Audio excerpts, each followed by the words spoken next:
Inilah kerinduan kami, bahwa kami ingin selalu seperti-Mu ya Tuhan. Disempurnakanlah segala kehidupan kami. Terima kasih Tuhan Yesus, terima kasih.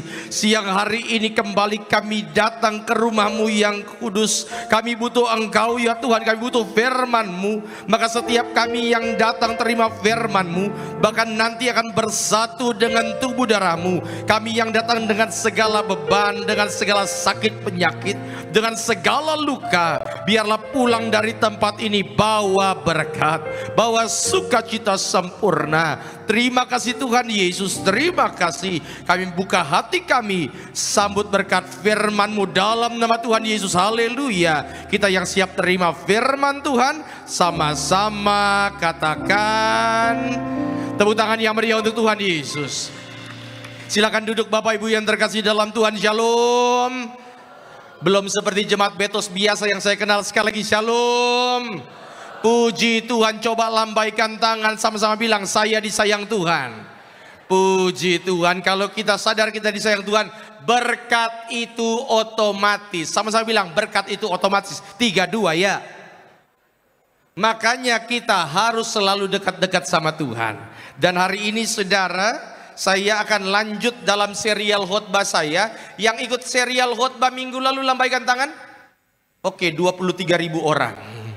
Minggu lalu saya khotbah serialnya kan menjauhi apa yang Tuhan benci. Minggu lalu kita bahas tentang sebuah profesi yang Tuhan kecam, yaitu apa? Farisi. Minggu lalu kita bahas tentang bahayanya Farisi. Kita masuk ke dalam bagian berikutnya. Salah satu hal yang Tuhan kecam berikutnya, kita buka Matius 11 ayat 20 sampai 24. Matius 11 ayat 20 sampai 24. Yang sudah di situ katakan amin.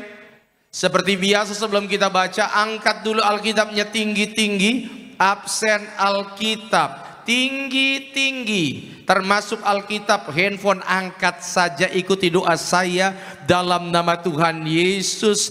Inilah firman Tuhan yang hidup, di dalamnya terdapat berkat, pengajaran. Kami siap dididik, dibentuk sesuai dengan kebenaran-Mu dalam nama Tuhan Yesus. Yang percaya katakan amin. Kalau saudara sudah di situ, boleh bantu saya untuk baca apa judul perikopnya. Yesus mengecam beberapa kota. Nanti saudara hitung ya, berapa jumlah kota yang Tuhan kecam. Hitung. Saya baca ayat 20, saudara baca ayat 21, kita berganti-gantian sampai dengan ayat 24. Ayat 20. Lalu Yesus mulai mengecam kota-kota yang tidak bertobat, sekalipun di situ apa? Apa? Paling banyak mujizat. Ya saudara, karena tidak bertobat. Ayat 21, saudara ya celakalah. Ya. Oke.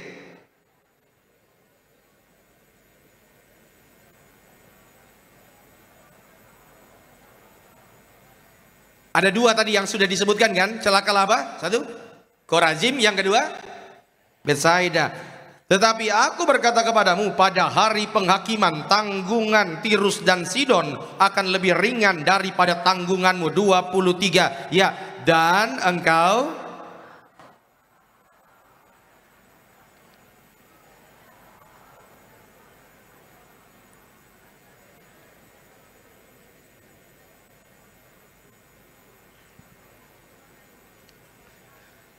Tetapi aku berkata kepadamu, pada hari penghakiman tanggungan negeri Sodom akan lebih ringan daripada tanggunganmu. Yang diberkati dengan pembacaan firman Tuhan katakan amin. Saudara yang terkasih, coba saya absen sekali lagi. Yang bawa Alkitab buku lambaikan tangan. Saudara, sudah. Saudara yang bawa Alkitab buku, tolong buka buku halaman yang terakhir. Buka, di situ ada peta. Ya, saudara buka yang ada petanya. Kalau saudara pakai Alkitab handphone, bukanya Google Maps. Sudah, lihat peta. Itu tulisannya begini saudara. Yang peta itu Palestina pada zaman Tuhan Yesus. Kalau saudara buka Alkitab buku, ini beneran. Saudara yang pakai Alkitab handphone, buka juga Google Maps. Beneran, nanti saya pandu. Saudara, lihat kalau di sini itu ada dua danau. Yang pertama Laut Mati, yang kedua Danau Galilea. Yang pakai Alkitab buku ya. Di atas Danau Galilea itu ada 3 kota, Khorazim, Betsaida, dan Kapernaum. Kalau saudara pakai Google Map, cari aja Kapernaum. Saudara akan lihat agak ke atas sedikit ada itu namanya Khorazim, ke kanan dikit ada Betsaida. Walaupun kesannya 3 kota, saudara, tapi area itu biasa disebut dengan area Kapernaum. Areanya apa?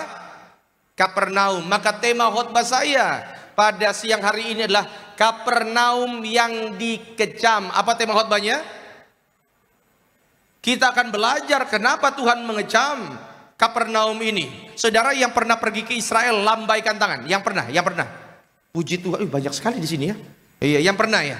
Oke. Ya saudara, yang belum pernah pergi ke Israel tapi rindu suatu saat akan pergi ke Israel, lambaikan tangan. Iya. Lanjut kalau gitu. Yang rindu ke Israel tapi bersama pendeta Gary Tengker, lambaikan tangan.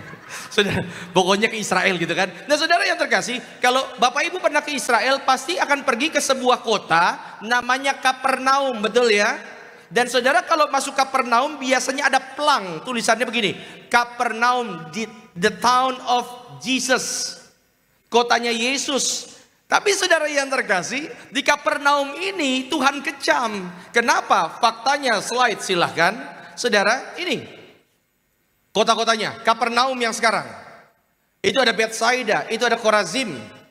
Kota yang dulunya menjadi salah satu pusat komunitas, ada banyak orang di situ. Tetapi sekarang tinggal puing-puing. Karena Tuhan bilang celakalah Khorazim, Betsaida, dan Kapernaum. Padahal dulunya saudara, di 3 kota ini, di area yang disebut Kapernaum, itu banyak mujizat terjadi loh. Banyak tanda-tanda. Dan yang kedua, di daerah itu banyak sekali sinagoga besar. Artinya, di Kapernaum yang namanya ilmu teologi perjanjian lama, khususnya agama Yahudi, itu bukan menjadi sesuatu yang isu besar. Kenapa? Mereka punya dasar yang kuat. Dan saudara tahu Betsaida atau Kapernaum itu adalah kota asal dari murid Tuhan Yesus, minimal Filipus, Andreas, dan Petrus asal dari situ. Ya.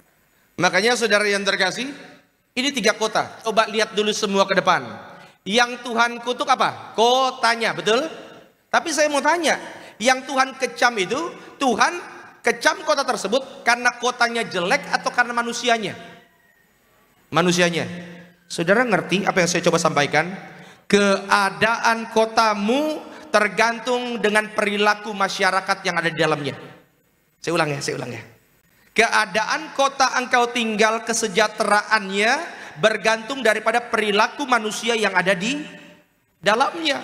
Makanya saudara, kita percaya kalau Tuhan tempatkan Anda di kota Jakarta, kota Bekasi, kita hidup benar memuji Tuhan. Kita percaya kota di mana kita tinggal pasti diberkati Tuhan. Yang setuju katakan amin. Tepuk tangan dulu yang meriah untuk Tuhan Yesus. Tetapi saudara, kenapa Tuhan kecam Kapernaum ini? Langsung saja kita mau belajar. Sekali lagi, yang siap belajar katakan amin. Langsung Pak Surya, ayat yang ke-20. Matius 11 ayat 20. Ya. Lalu Yesus mulai mengecam kota-kota yang tidak bertobat. Yesus mengecam kota-kota yang tidak bertobat. Terus Pak, sekalipun di situ ia paling banyak melakukan mujizat-mujizatnya. Padahal di situ Tuhan Yesus banyak sekali melakukan mujizat. Alasan pertama kenapa Tuhan kecam Kapernaum, alasannya adalah banyak di situ mereka lihat mujizat tapi tidak bertobat. Senggol kiri kanan bilang sama dia, tobat, bilang. Iya, yang pernah alami mujizat Tuhan lambaikan tangannya. Saya doa engkau yang sudah alami mujizat Tuhan, jangan stop di situ. Engkau harus melangkah, engkau harus meningkatkan kerohanianmu supaya makin hari makin dekat sama Tuhan. Amin. Maka saudara, ini pelajaran. Kapernaum, slide. Ini mujizat yang terjadi di Kapernaum. Saudara pernah dengar cerita ada orang lumpuh yang diturunkan lewat atap dan disembuhkan? Di Kapernaum loh itu. Penyembuhan hamba seorang perwira, Kapernaum. Itu. Tuhan Yesus usir roh jahat di rumah ibadat, Kapernaum. Yang di rumah ibadat ya, bukan yang ke babi-babi. Itu beda tempat itu. Ya.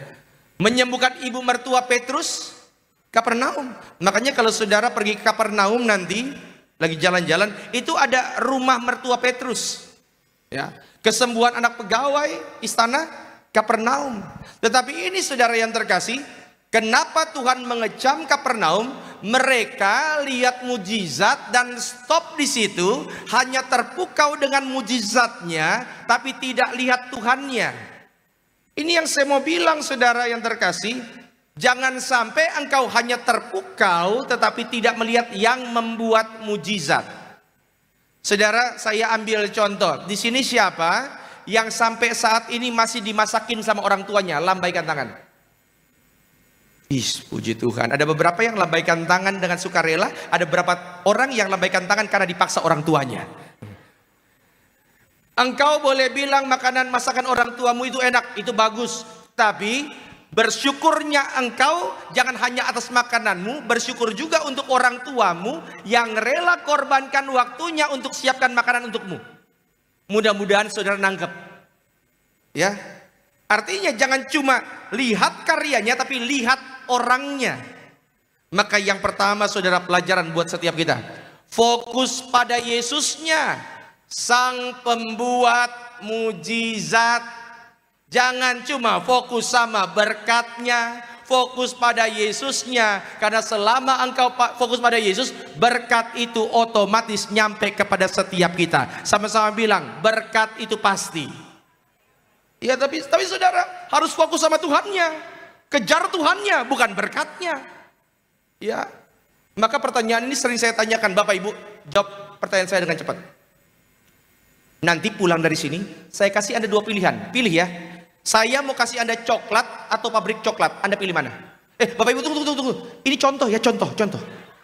Tolong nanti jangan cegat saya nanti di pintu keluar. Ini cuma contoh. Kalau saya suruh pilih, Anda pilih coklat atau pabrik coklat? Pilih pabrik. Yakin ya? Tapi kalau saya tanya kepada anak-anak, kira-kira nak pilih pabrik atau coklat? Kira-kira anak-anak jawabnya apa? Coklat. Kenapa? Karena mereka lebih suka melihat sesuatu yang ada di depan mata mereka. Artinya, jawaban Anda menentukan seberapa dewasanya rohani Anda. Sampai sini yang paham anggukan kepala. Kadang-kadang ada banyak orang yang lebih seneng ngeliatin sesuatu yang ada di depan mata, sampai lupa dengan sesuatu yang sifatnya continuous. Saya ambil contoh, Bapak Ibu. Masih ingat kisah pertemuan Tuhan Yesus dengan Simon Petrus? Minggu lalu saya sempat bahas juga. Masih ingat? Bapak Ibu, itu barusan pertanyaan, mohon jawaban. Saya tahu memang jam-jam begini ini salah satu jam yang paling kritis yang pernah ada. Beberapa jemaat memang kalau khotbah di jam 3 begini, beberapa jemaat sudah mulai kehilangan jaringan. Ulang sekali lagi. Masih ingat waktu Tuhan Yesus pertama kali ketemu sama Simon Petrus? Masih. Waktu itu Simon Petrus lagi menjala ikan, nggak dapat apa-apa. Lalu tiba-tiba Tuhan Yesus datang, kurang lebih kalimatnya, aku akan menjadikan kamu penjala manusia. Masih ingat itu? Lalu tiba-tiba nggak dapat ikan, singkat cerita, Tuhan Yesus bilang, bertolaklah ke laut yang lebih dalam, tebarkan jalamu, dapat ikan banyak. Masih ingat itu? Oke. Pak. Lukas 5 ayat 6 dan 7. Lukas 5 ayat 6 dan 7. Yuk. Dan setelah mereka melakukannya, Simon Petrus dan teman-temannya melakukan, dia tebar jala, lihat tebar jala, terus mereka menangkap sejumlah besar ikan. Ya. Sehingga jala mereka mulai koyak. Jala mereka mulai koyak. Lihat dulu semua ke depan. Simon Petrus pekerjaannya apa? Nelayan. Kalau yang namanya nelayan, yang dicari apa? Ikan. Hidupnya bergantung dari ikan. Kalau malam itu dia nggak dapat ikan, kira-kira dia stres nggak? Stres. Kira-kira pulang ke rumah, Petrus akan ditanyain sama istrinya nggak? Pasti. Istrinya Petrus namanya adalah Ibu Petrus. Sudah semalam-malaman cari ikan, nggak dapat ikan. Tiba-tiba dia udah pusing. Tiba-tiba Tuhan Yesus masuk ke dalam perahunya. Tuhan bilang, tebarkan jalamu ke tempat yang lebih dalam. Dia tebarkan. Tiba-tiba dapat ikan yang banyak, jalannya mulai koyak. Saya mau tanya, kalau jala mulai koyak berarti ikannya banyak nggak? Lihat ya. Tadinya dia stres mungkin, dia tertekan mungkin karena nggak dapat ikan. Dia cari ikan nggak dapat. Tiba-tiba ketemu sama Tuhan Yesus, Tuhan kasih banyak ikan. Seneng nggak dia? Lanjut Pak ayatnya. Lalu mereka memberi isyarat kepada teman-temannya di perahu yang mereka kasih isyarat kepada teman-temannya di perahu yang lain supaya apa? Supaya mereka datang membantunya. Ikannya banyak nggak kalau begini? Karena satu perahu aja nggak cukup. Lanjut Pak. Dan mereka itu datang. Mereka datang. Lalu mereka bersama-sama mengisi kedua perahu itu. Dua perahu itu diisi dengan ikan terus hingga hampir tenggelam. Hampir tenggelam. Lihat ya. Yang tadinya nol, tiba-tiba berkelimpahan. Sama-sama bilang berkelimpahan. Iya kan? Artinya saudara, Tuhan sanggup untuk menolong, mengadakan mujizat setiap kita. Yang setuju katakan amin. Maka kita bersyukur ada di gereja Tiberias, gereja yang banyak banget mujizatnya. Ya, tadinya stres, tadinya mungkin pusing, tertekan, tiba-tiba Tuhan adakan mujizat. Maka coba lihat ayat 11 Pak. Lukas 5 ayat 11. Saudara, perhatikan ayat 11 baik-baik. Yuk. Dan sesudah mereka menghela perahu-perahunya ke darat. Sesudah mereka, murid-murid itu menghela perahunya ke darat, yang banyak ikannya itu, terus mereka pun meninggalkan segala sesuatu, lalu mengikut Yesus. Kayaknya ada yang salah dengan ayat 11 ini. Lihat dulu semua orang, lihat sekali lagi ya, lihat sekali. Petrus kerjaannya apa? Nelayan, betul ya? Yang dia cari apa? Ikan. Kalau sampai hari itu dia nggak dapat ikan, kira-kira hidupnya tertekan nggak? Dia udah tertekan, tiba-tiba Tuhan buat mujizat, dapat ikan banyak, betul? Begitu dia dapat ikan banyak, dia menghela perahunya ke darat Pak. Habis itu apa yang dilakukan? Dan sesudah mereka menghela perahu-perahunya ke darat, mereka pun meninggalkan segala sesuatu. Stop. Dia nyari ikan kan? Kenapa pas dapat ikan, ikannya malah ditinggalkan? Harusnya ayat 11 yang benar, setelah mereka menghela perahu-perahunya ke darat, maka Simon Petrus dan kawan-kawan siapkan dabu-dabu buat ikan bakar, kan begitu, menikmati berkat. Yang dicari apa? Ikan, betul kan? Dia dapat ikan, kenapa ayat 11? Coba lihat ayat 11. Dia bilang begini, mereka pun meninggalkan segala sesuatu, termasuk ikan enggak? Kenapa bisa begitu? Kalimat terakhir Pak, lalu mengikut Yesus. Kenapa bisa begitu saudara? Karena Simon Petrus sampai pada sebuah kesimpulan yang sederhana, bahwa ini ikan banyak, kalau saya makan, saya nikmati, seminggu habis. Tapi orang ini, dia bisa buat yang tadinya nggak ada, jadi ada. Daripada saya fokus sama ikannya, mendingan saya ikut dia. Nangkep? Ya saudara, daripada fokus sama ikannya, ini akan habis. Yang ini, enggak. Daripada saya fokus sama ikannya, fokus sama coklatnya, mendingan pergi ke pabrik coklat. Nangkep? Tetapi ada banyak orang-orang yang lebih fokus sama berkatnya, bukan fokus sama Yesusnya. Kalau engkau fokus sama Yesus, percayalah bahwa Tuhan sanggup adakan berkat dan mujizat dalam kehidupan setiap kita. Berikan tepuk tangan dulu yang meriah untuk Tuhan Yesus. Makanya saya suka lagu lama. Berkat Tuhan mari hitunglah, kau kan kagum oleh kasih-Nya. Berkat Tuhan mari hitunglah, kau niscaya kagum oleh kasih-Nya. Makanya saudara, matanya jangan cuma lihat berkat terus, lihat Yesusnya. Karena kalau engkau makin mendekat dengan Yesus, maka segala yang indah, yang baik, yang sedap didengar, itu yang Tuhan siapkan bagi setiap kita. Bertepuk tanganlah atas kebaikan Tuhan. Ya, maka saudara fokus sama Yesusnya. Slide boleh? Ya, Pak Bu ingat, jangan puas hanya terima berkat. Jadilah orang yang kembali kepada Yesus dengan hati berubah. Saudara masih ingat cerita 10 orang kusta? Masih ingat? 10 orang kusta Tuhan Yesus sembuhkan. Tuhan Yesus bilang pergilah ke tabib-tabib untuk mengecek apakah sudah sembuh atau belum. 10 orang ini pergi ke tabib, dan 10 orang ini dinyatakan sembuh. Saya mau tanya, dari 10 orang yang sembuh, yang balik berapa? 1. Artinya nggak semua orang yang terima berkat, terima mujizat pada akhirnya cari Tuhan. Rugi. Senggol kiri kanan, bilang sama dia, Cari Tuhan, bilang. Ya. Karena kalau kita cari Tuhan, maka percayalah berkat pasti ngikut orang percaya. Makanya Mazmur pasal 23 ayat 5 dan 6. Kebajikan dan kemurahan belaka mengikuti aku seumur hidupku. Maka kalau kita ini diam dalam Tuhan, saya mau tanya, kita yang kejar-kejar berkat atau berkat yang ngejar kita? Nanggap? Makanya fokus sama Tuhan. Tadi slide-nya, ya. Jadilah orang yang kembali kepada Yesus dengan hati yang berubah. Maka gembala sidang kita sering bilang, mujizat itu harusnya membawa kita lebih dekat sama Tuhan. Pak, Bu, harus bertobat. Pertobatan adalah cara kita bicara sama Tuhan. Tuhan, aku tidak hanya mau berkat-Mu.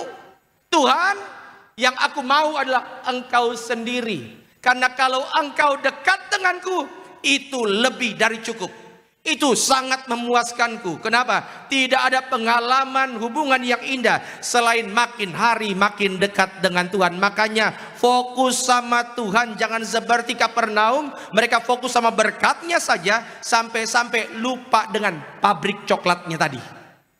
Ya, jangan fokus pada sesuatu yang gampang hilang. Fokuslah pada sesuatu yang kekal. Saudara yang terkasih, coba lambaikan tangan. Sama-sama bilang, saya mau cari Yesus. Saya percaya berkat pasti ngikut. 3, 2, ya. Maka jadilah diberkati. Yang setuju berikan tepuk tangan dulu yang meriah untuk Tuhan Yesus. Maka saudara, cari Yesus. Ingat, ikannya akan habis. Ikannya akan habis. Tetapi dia, Yesus sanggup untuk membuat dari nol jadi berkelimpahan. Maka saudara, selama kita iring Yesus, percayalah Tuhan sanggup adakan perkara-perkara ajaib bagi setiap kehidupan kita, ya. Yang apapun yang kita perlukan, Tuhan sanggup menyediakannya. Yang kedua, ayat 21.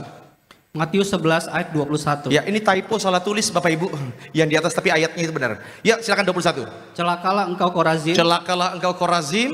Celakalah engkau Betsaida. Betsaida juga. Karena jika di Tirus dan di Sidon terjadi mujizat-mujizat yang telah terjadi di tengah-tengah kamu, ya, sudah lama mereka bertobat dan berkabung. Tuhan bilang kalau terjadi ini di Tirus dan Sidon, mujizatnya yang sama, mereka udah bertobat, tapi kamu enggak. Coba lihat kata-kata yang saya kasih tanda tebal di situ. Mujizat-mujizat yang telah terjadi di tengah-tengah kamu. Alasan kedua, kenapa Tuhan mengecam Kapernaum, area Kapernaum itu? Karena mereka menganggap berkat itu adalah sesuatu yang biasa. Gara-gara udah sering dilihat. Karena sering muncul, maka mereka anggap itu adalah sesuatu yang rutin, biasa aja. Ya. Saya ambil contoh. Saudara, bangsa Israel hidup dalam perbudakan di Mesir berapa tahun? 40 tahun perjalanan pulang. 400 tahun. Ulang, biar keren pas lagi direkam. Berapa tahun orang Israel hidup dalam perbudakan? 400 tahun, hebat, pasti sering baca Alkitab. 400 tahun, itu 400 tahun artinya ada orang-orang yang lahirnya budak, matinya budak, kan begitu. Tiba-tiba Tuhan bawa orang Israel keluar dari tanah perbudakan menuju tanah perjanjian. 40 tahun itu perjalanan.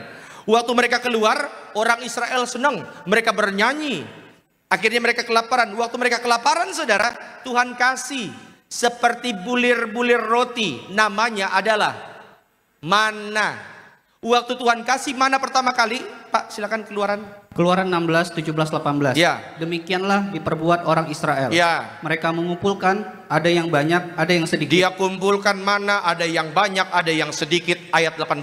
Ketika mereka menakarnya dengan gomer, maka orang yang mengumpulkan banyak tidak kelebihan. Dan orang yang mengumpulkan sedikit tidak kekurangan. Artinya di rumah itu mau ngumpulin banyak, nggak akan kelebihan. Ngumpulin dikit pun nggak akan kekurangan. Artinya pasti habis. Lanjut Pak. Tiap-tiap orang mengumpulkan menurut keperluannya. Mereka seneng banget setiap kali mereka dapat mana sorgawi itu. Kenapa? Nggak nabur nih Pak, Bu, nggak nabur. Tiba-tiba ada makanan di depan rumah. Seneng nggak? Seneng. Hari pertama, hari kedua, hari ketiga, senengnya minta ampun. Kenapa?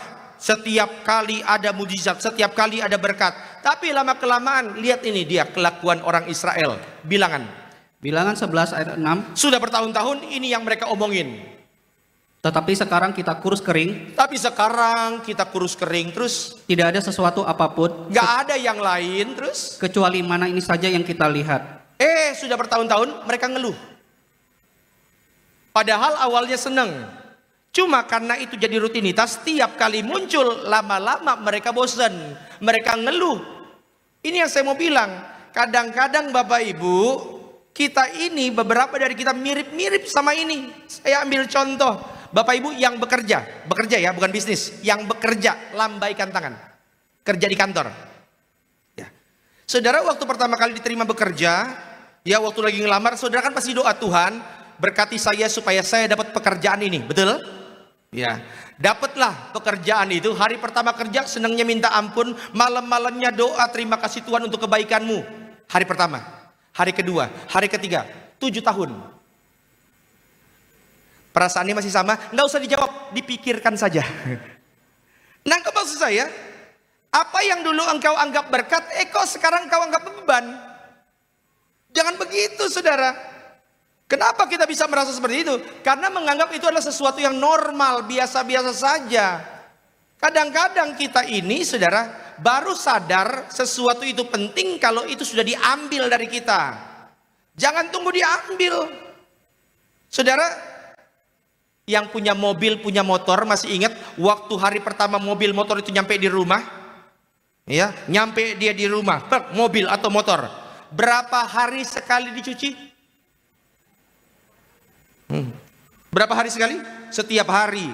Kadang-kadang ada lalat lewat pun kita larang, takut lecet. Sudah 5 tahun ini mobil ini motor di rumah. Berapa hari sekali kita cuci? Nggak usah dijawab. Nanggap Bapak Ibu?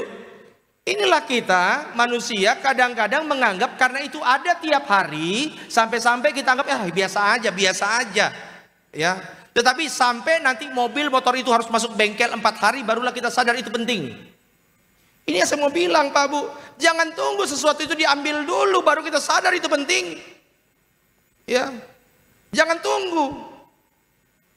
Bapak-bapak, ibu-ibu di tempat ini kadang-kadang kita ngelihat anak kita, aduh Tuhan ini anak nakalnya minta ampun. Sadar nggak? Anak itulah yang kita doakan dulu kan? Tuhan beri kami keturunan. Dulu engkau anggap itu berkat, kenapa sekarang bilang beban? Jangan saudara. Ingat, apa yang engkau doakan dulu adalah apa yang engkau dapatkan sekarang. Apa yang engkau dapatkan sekarang hasil doamu di waktu-waktu yang sebelumnya. Dulu engkau anggap itu berkat. Tetapi sekarang kenapa dianggap beban? Maka pelajarannya yang kedua, yang terakhir saudara, saya khutbah 2 poin hari ini. Nikmati berkatmu. Sadari betapa berharganya hal itu. Ya, sadar. Makanya suami-suami di tempat ini, suami-suami yang hadir di tempat ini, yang datang bareng istrinya, coba anggukan kepala. Coba ngintip sebentar ke istri, ngintip. Pak, kadang-kadang sebel nggak sama istri? Nggak usah dijawab. Yang ini beneran nggak usah dijawab. Saya tidak mau menimbulkan hal-hal buruk di belakang. Tapi kadang-kadang ada rasa sebel kan? Ya saya sudah tebak pasti suami-suami tidak ada yang jawab. Tapi Pak ingat nggak? Bukankah dia adalah wanita yang dulu engkau kejar-kejar? Yang engkau doakan, Tuhan, kalau dia memang jodohku, luruskanlah. Kalau dia bukan jodohku, jodohkanlah. Saudara, itu kan yang kita kejar kan? Makanya saudara yang terkasih dalam Tuhan, sadari bahwa kita inilah orang yang diberkati. Nikmati segala berkat Tuhan. Dan saya sering katakan bahwa berkat Tuhan tidak ada hubungannya dengan jumlah uang dalam dompet. Yang setuju katakan amin. Dompet boleh pas-pasan, walaupun saya juga berdoa supaya dompet saudara juga penuh. Tetapi kalaupun dompet pas-pasan, selama engkau punya karunia menikmati, percayalah engkau sanggup untuk menikmati segala berkat Tuhan. Amin.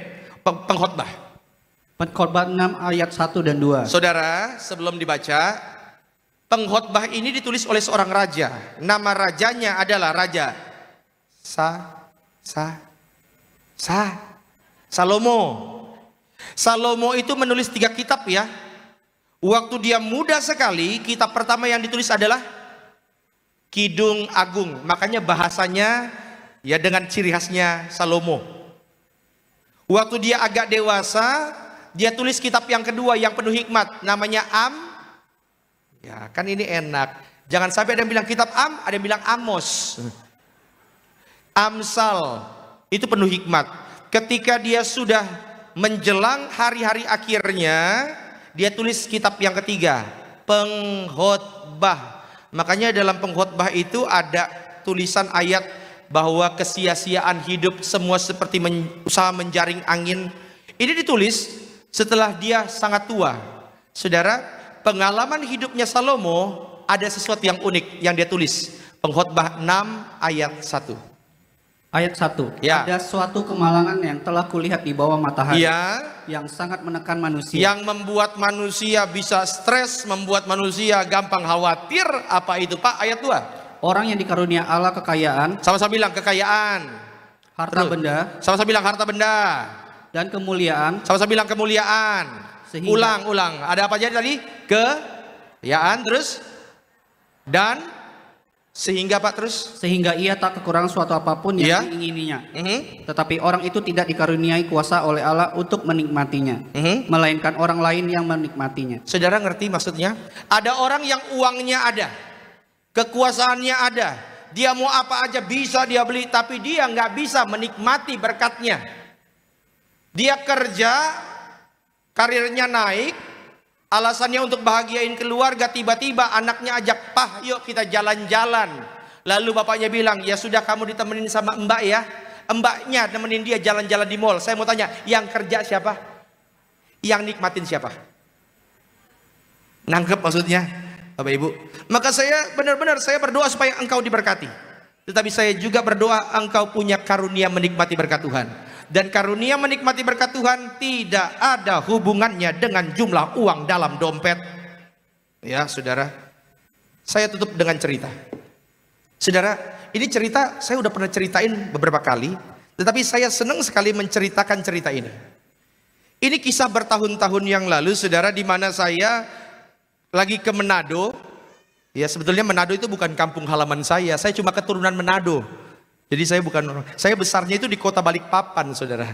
Nah, tapi singkat cerita, waktu saya ke Manado itu, ketemu sama satu orang opa-opa. Lalu opa-opa ini dia cerita panjang lebar sama saya. Ya saudara, kalau udah pernah dengar cerita ini, izinkan saya untuk ulang lagi. Dia cerita sama saya, opa ini sejak dia muda, usia 16 tahun, dia kerjanya sebagai pelaut. Dan dia pelaut itu, di Sulawesi Utara ada pelabuhan laut namanya Bitung. Trayeknya dia cuma Bitung, Filipina. Bertahun-tahun sampai dia usia tua pensiun. Singkat cerita, ketika dia pensiun, dia bilang sama anak-anaknya, bilang, "Papi, satu saat pengen jalan-jalan ke Israel." Anak-anaknya bilang, "Sudahlah, Pap, ngapain pergi ke Israel? Kejauhan, uang juga nggak ada." Lalu dia bilang begini, "Nggak apa-apa, pokoknya Papi akan tetap perpanjang paspor Papi." Dia tetap perpanjang paspornya, kebetulan ada anaknya kerja di imigrasi. Dia tetap perpanjang, dia baru satu kali perpanjang. Anak-anaknya bilang, "Jalan-jalannya ke Jakarta aja, jangan ke Israel, kejauhan." Dia tetap cuek. Satu kali dia pelayanan di gereja, ya di kampung kami. Begitu dia lagi pelayanan, ada di gereja itu istilahnya tukar mimbar. Saudara, tukar mimbar? Misalnya pendeta dari kampung A khotbah di kampung ini, begitu juga sebaliknya. Jadi ada pendeta dari kampung sebelah khotbah di gereja kecil itu. Dan sebelum ibadah dimulai, itu ada yang namanya satu tempat, kita sebutnya dengan konsistori. Saya sulit untuk menerjemahkan konsistori itu apa.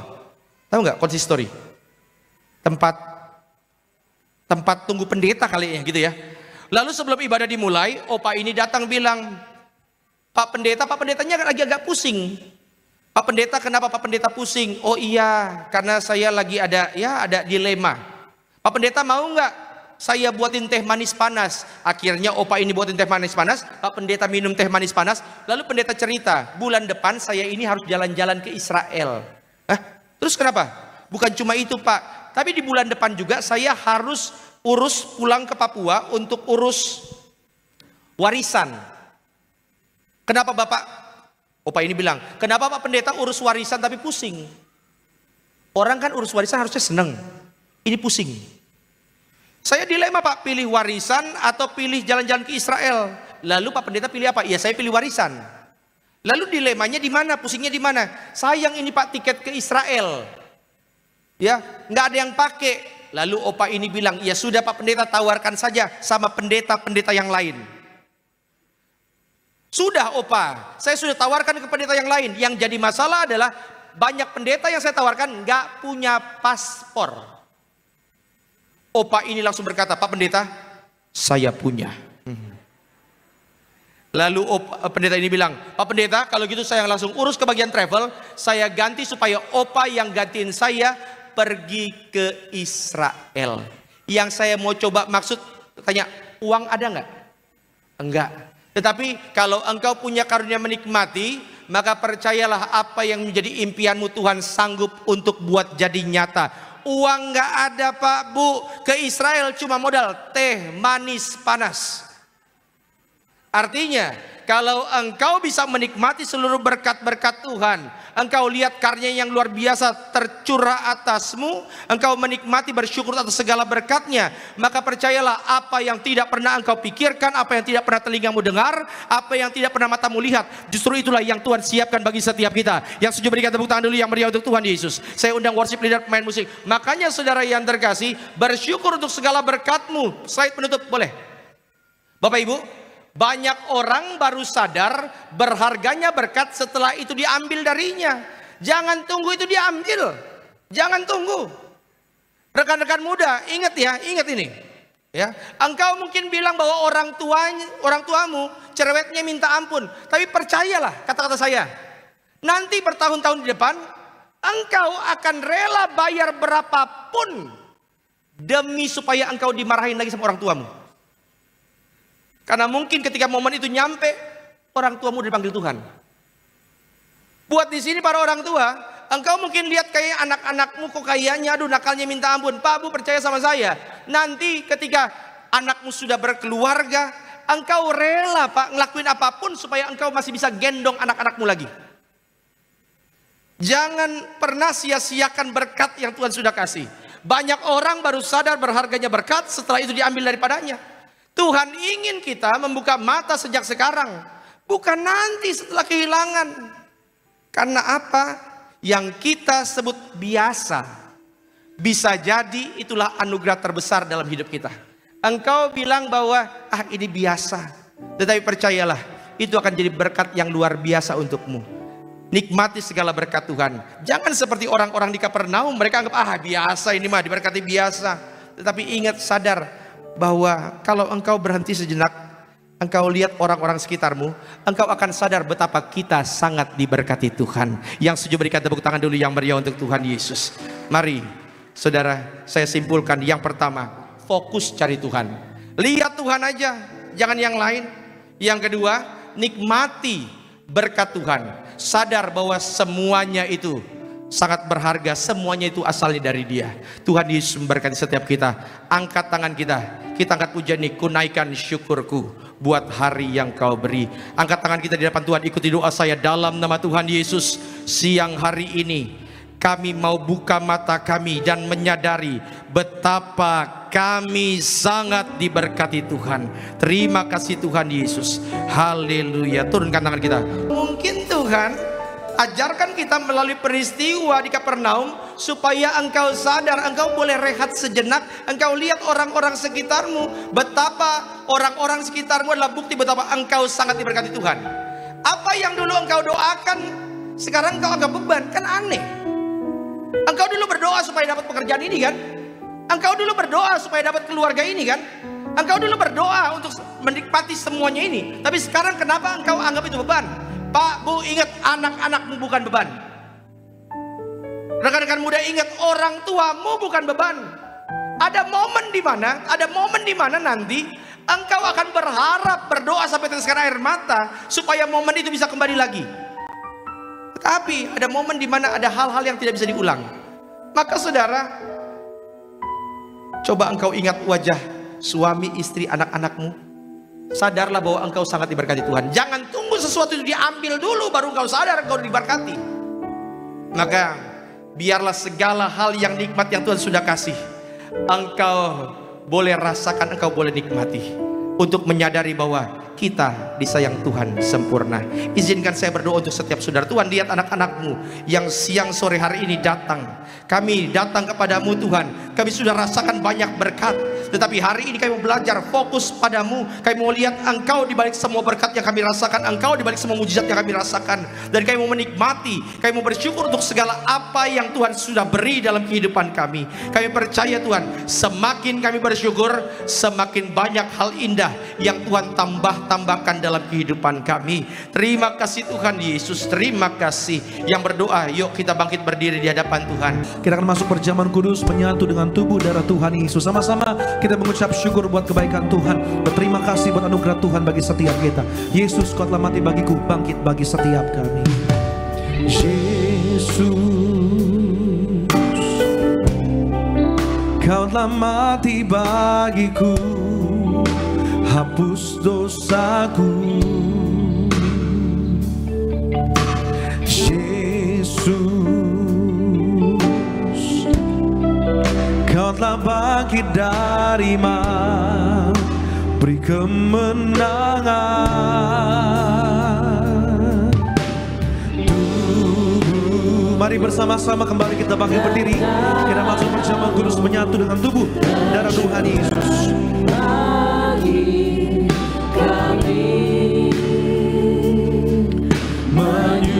Menyucikan, menyembuhkan, sempurnakan hidup kami. Saudara, mari kita teduhkan hati sejenak, supaya kita benar-benar layak terima sakramen yang suci ini.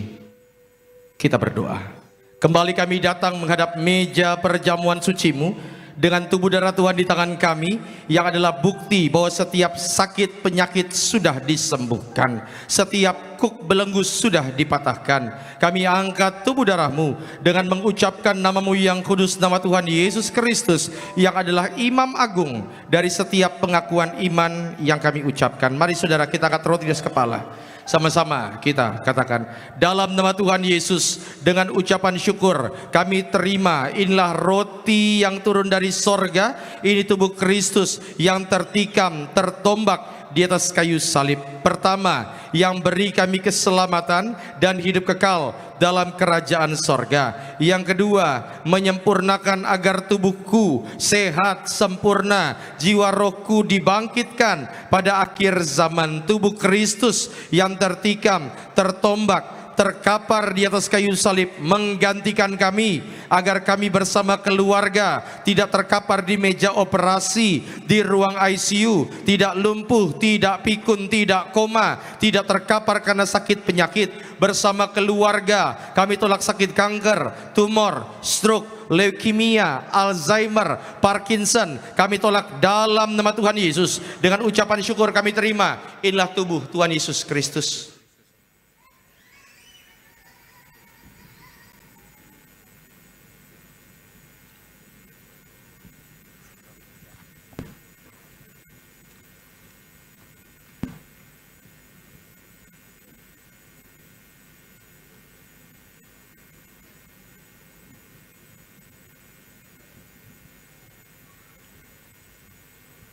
Mari saudara, kita angkat anggur yang akan dibentuk menjadi darah Yesus. Sama-sama kita katakan, dalam nama Tuhan Yesus, dengan ucapan syukur kami terima, inilah darah Tuhan Yesus Kristus yang tertumpah, tercurah di atas kayu salib sebagai perjanjian baru, perjanjian kekal. Pertama, ampuni kami dari setiap dosa, hapus setiap kutuk. Kami janji hidup dalam pertobatan, dalam kekudusan. Keluarga kami kudus. Kami tolak perzinahan, percabulan, orang ketiga dalam rumah tangga, perceraian. Kami tolak dalam nama Tuhan Yesus. Mulut kami kudus, tidak tipu, tidak fitnah. Kami tolak fitnah atas keluarga, atas gereja. Yang kedua, darah Yesus materaikan kami sebagai warga sorga. Nama kami tercatat dalam kitab kehidupan bersama keluarga, punya rumah di bumi, rumah di sorga, kumpul di bumi, kumpul di sorga. Yang ketiga, oleh darah dan bilurnya setiap sakit penyakit sembuh, setiap organ tubuh sehat sempurna, setiap sel darah ditahirkan. Kami tolak migrain, sakit kepala, vertigo, diabetes, hepatitis, alergi kulit, alergi udara. Tekanan darah kami normal, tidak kolesterol, tidak asam urat, dalam nama Tuhan Yesus. Saudara jangan diminum dulu, sebutkan sakit penyakit saudara, doa di hadapan Tuhan. Termasuk kalau engkau melihat bahwa anakmu itu punya kebutuhan khusus, anakmu spesial, bawa dalam doa, bicara sama Tuhan. Engkau suami istri yang rindu punya keturunan, bicara sama Tuhan, ngomong sama Tuhan. Kembali sama-sama kita ucapkan, dalam nama Tuhan Yesus, Tuhan yang perintahkan Gembala Sidang Tiberias untuk ucapkan perjamuan kudus ini, kuasanya lebih dari roti mana. Kami yang terima darah Yesus tidak gagal, tidak kekurangan. Kami tolak kemiskinan, kebangkrutan. Kami tolak hutang-hutang pribadi. Apapun yang kami kerjakan diberkati Tuhan lipat kali ganda untuk kemuliaan Tuhan. Bersama keluarga kami semua diberkati, sejahtera, mulia, suatu saat terbang ke sorga, pesta di sorga sepanjang masa. Segala penderitaan, sakit penyakit, dosa dan kutuk sudah diselesaikan di atas kayu salib. Inilah darah Tuhan Yesus Kristus.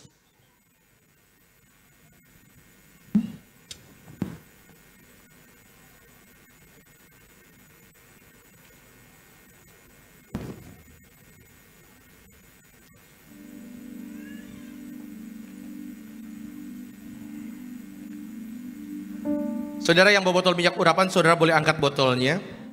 Ikuti doa saya. Dalam nama Tuhan Yesus kami doa, tiap pot, tiap tetes inilah minyak urapan dari sorga. Muliakan Tuhan, memuliakan manusia, usir setan, sembuhkan sakit penyakit. Kami yang diurapi, berkatnya lebih dari teman-teman sekutu kami. Dalam nama Tuhan Yesus, kami muliakan Engkau Yesus Tuhan, Juru Selamat kami, melalui pengurapan yang kami terima dalam nama Tuhan Yesus. Saudara silakan duduk dan silakan naikkan doa-doa saudara di hadapan Tuhan. Apa yang menjadi kerinduan pergumulanmu, Anda mau doa untuk anak-anakmu, orang tuamu, bawa dalam doa. Maka hamba serahkan itu setiap lembar penuhan doa yang ditulis oleh anak-anakmu. Tuhan berkati juga Ibu Roslina Pangaribuan, Ibu Rianti, Tuhan berkati Ibu Desi Panjaitan, Tuhan berkati juga Pak Irwan Syah Sinulingga bersama Ibu Erika bersama anak-anak. Diberkati Tuhan, banyak berkat, banyak sukacita. Tuhan berkati juga Ibu Dr. Juliana, diberkati Tuhan. Tuhan berkati juga keluarga Zega, juga Tuhan berkati, yaitu juga keluarga Pak Surya, diberkati Tuhan. Juga Pak Agus Santoso, diberkati Tuhan. Siapa mereka yang manusia dengan iman, mereka menuainya dengan sorak-sorai. Terima kasih Tuhan Yesus, terima kasih untuk segala berkat dan sukacitamu.